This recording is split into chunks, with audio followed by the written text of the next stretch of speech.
Lane Crockett, who's the General Manager for Australia Pacific for Pacific Hydro, which is a major investor in renewable sources of energy, and as we would all understand, the money's got to come from somewhere and be invested by someone.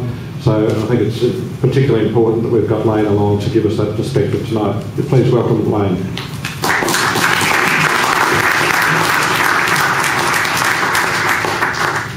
Thanks very much, Keenan. It's a pleasure to be here. Look, I'm not going to say really anything much about Pacific Hydro, except I will say that, because it might be of interest to you, we are owned by the industry funds.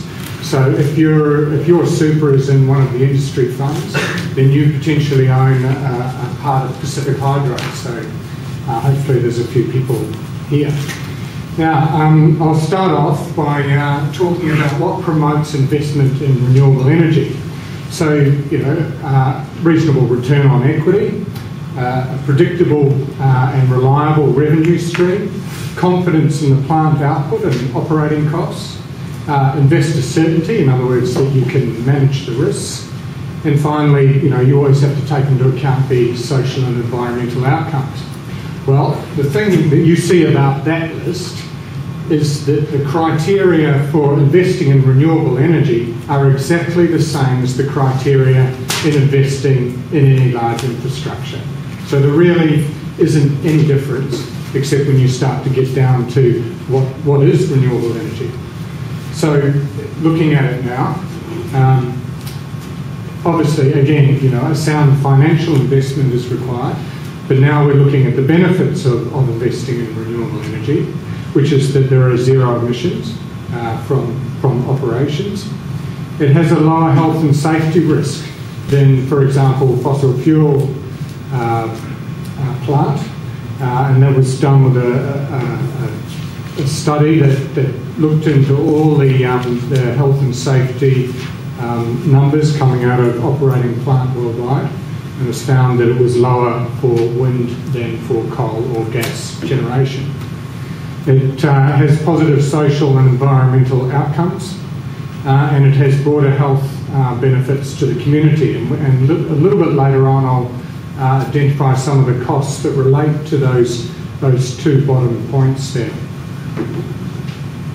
So the question is, are others investing in renewable energy? Now you can see here, this is us over here. In fact, Josh, you're blocking the Pacific, and of course Australia is part of the Pacific. You can see in terms of world investment, we're pretty low investors. So if you were going to look at it the other way around, there's a massive opportunity here in Australia. But you can see that in Europe there's been a great deal of investment over a long period of time. North America's had, let's say, a bit of a peak, but that will come back. And Asia would be clearly dominated by China, where there has been massive investment in the last few years and rising at extraordinary rates. That's wind, is it? That is wind, yes. So that's the Global Wind Energy Council numbers. So I thought I'd just talk a little bit about the investor sentiment in Australia today. And there's been a great deal of turbulence. In the next slide, which don't put up just yet, we'll just look at what that turbulence has been about and what causes it. But we do believe that it is improving. And the reason why it's improving is it is now underwritten by the 20% renewable energy target. We've had some problems with that. That's finally been cleared up. And I would note that legislation is bipartisan. So that was passed, as Josh mentioned, by both parties in the House. Now, we believe strongly that putting a price on carbon will increase certainty in investment, and I'll talk about that a little bit more when we sort of look at the uncertainty. And I would also note that at the moment, banks are very keen to invest in renewables. When banks are looking, for example, to extend their debt coal-fired power stations at the moment are struggling because they see a risk out in front of them that they're finding very hard to quantify at the moment. Whereas in renewables, they don't have that risk in front of them. So they are very keen to invest. And they're banging on our door from a day-to-day basis. Now, super funds are also starting to get interested. There was a, excuse me, sorry. There's a recent report from a company called Mercer, and Mercer's a company that they call the asset consultants. And what the super funds do is they rely heavily on these companies that advise them that are called asset consultants. And this asset consultant effectively wrote a report just a few months ago that said that for super funds now, they should be investing around 40% at least of their portfolio should be in businesses that have a low, either have very high sustainability principles and very low emissions signatures, so that they're moving towards a low carbon economy themselves. So that was a bit of a groundbreaking report. Now we're hoping that the other asset consultants will go with them, and then the super funds will start to push their investment money into renewable energy investment. And actually I note that our chairman, Gary Weaver, who's also the chair of the industry funds, was actually giving his own industry, the super funds themselves, a bit of a serve the other day for not investing enough in renewable energy. If we can go to the next slide and just talk about the uncertainty that we've seen in investing in renewable energy. This is the price of the renewable energy certificate. Now, in very round terms, if you've got a price of electricity in the market, a wholesale price of electricity in the market of about $50, you need around about a $50 renewable energy certificate to bring through new renewables. And you can see that since 2003, it's been a very much an up and down affair.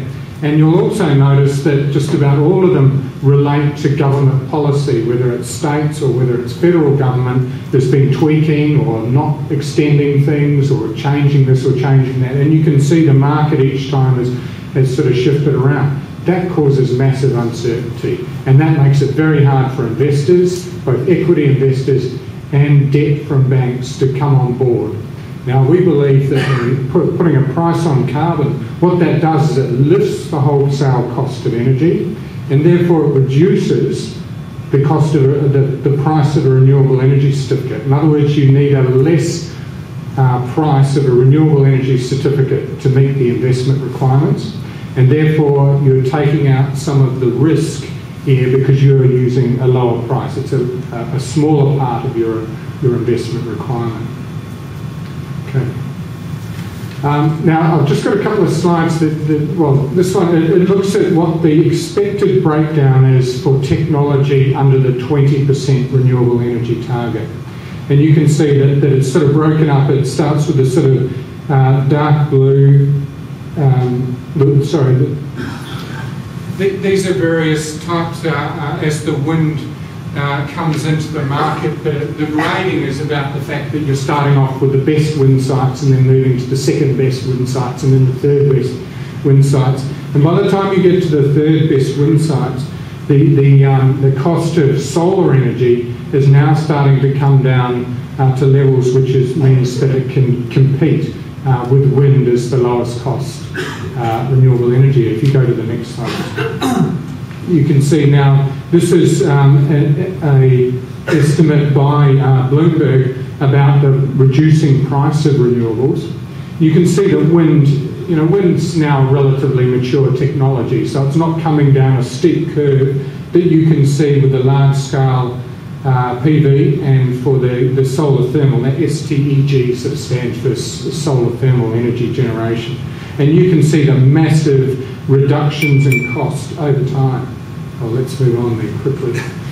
Now, if you look at, if you start to look at, and Josh talked about the cost of coal-fired electricity, but he didn't talk about the external costs. Economists seem to ignore external costs. So this is the external costs that have been estimated for different types of electricity generation, and then if you add them together, you can see that already, even now, that wind is almost competitive with brown coal, and over a period of time, you can see that renewables, when you take into account the levelised cost of, the external cost, is competitive.